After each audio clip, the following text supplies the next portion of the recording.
ನಮ್ಮ ಮನೆ ಹೂದೋಟದಲ್ಲಿ ಅಂಗಳದಲ್ಲಿ ಬೆಳೆದಿರೋಂಥ ಒಂದು ಪಾಟಲ್ಲಿ ಇವತ್ತು ತಾರೆ ಹೂವು ಹರಳಿದೆ. ಎಷ್ಟು ಖುಷಿ ಆಗ್ತದೆ ನೋಡೋಕ್ಕೆ. ಇದನ್ನು ನಾನು ವರಮಹಾಲಕ್ಷ್ಮಿ ಹಬ್ಬದಲ್ಲಿ ದೇವರಿಗೆ ಇಡೋಕ್ಕೆ ಅಂತ ತಂದಿರೋ ತಾರೆ ಹೂವಿನ ಬೀಜನ ಹಾಕಿ ಬೆಳೆಸಿರೋಂಥ ಹೂವು ಎಷ್ಟು ಚೆನ್ನಾಗಿದೆ ನೋಡಿ.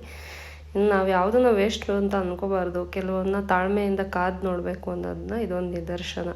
ಎಷ್ಟು ಚೆನ್ನಾಗಿ ಬಂದಿದೆ ಅಂದರೆ 15 ರೂಪಾಯಿ ಕೊಟ್ಟು 5 6 ಏನೋ ಬೀಜ ತೊಗೊಬಂದಿದ್ವಿ.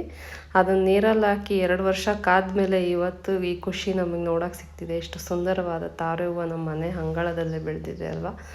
ನೀವು ಒಂದ್ಸಲಿ ಟ್ರೈ ಮಾಡಿ ನೋಡಿ. ಎಷ್ಟು ಖುಷಿಯಾಗುತ್ತೆ ಅಂತಂದರೆ, ಎಲ್ಲೋ ಹೋಗುವಾಗ ಕೆರೆ ದಂಡೆಯಲ್ಲಿ ಕಾಣೋವಂಥ ಈ ಹೂವನ್ನ ನೋಡಿ ಖುಷಿ ಪಡೋ ನಾವು ನಮ್ಮ ಮನೆ ಅಂಗಳದಲ್ಲೇ ಬೆಳೆದಿದೆ ಅಂದರೆ ಇನ್ನೆಷ್ಟು ಖುಷಿಯಾಗುತ್ತೆ. ದಿನ ಬೆಳಗ್ಗೆ ಎದ್ದು ಇದನ್ನೊಂದ್ಸಲಿ ನೋಡಿದರೆ ಏನೋ ಒಂಥರ ಸಮಾಧಾನ. ತುಂಬ ಚೆನ್ನಾಗಿದೆ. 3 ಮೊಗ್ಗು ಬಂದಿದೆ, ಇದೊಂದು ಹೂ ಹರಳಿದೆ. ನೋಡೋಕ್ಕೇನೋ ಒಂಥರ ಖುಷಿ ಅಂದರೆ ಖುಷಿನೇ. ಹೊರಗಡೆ ಇಟ್ಟಿದ್ದೀವಿ, ಹಸು ಯಾವುದೂ ತಿನ್ನಲ್ಲ ಇದನ್ನು. ಚೆನ್ನಾಗಿರುತ್ತೆ ನೋಡೋಕ್ಕೂ, ಏನೋ ಒಂಥರ ಸಮಾಧಾನ. ಬಾಯ್, ಟೇಕ್ ಕೇರ್.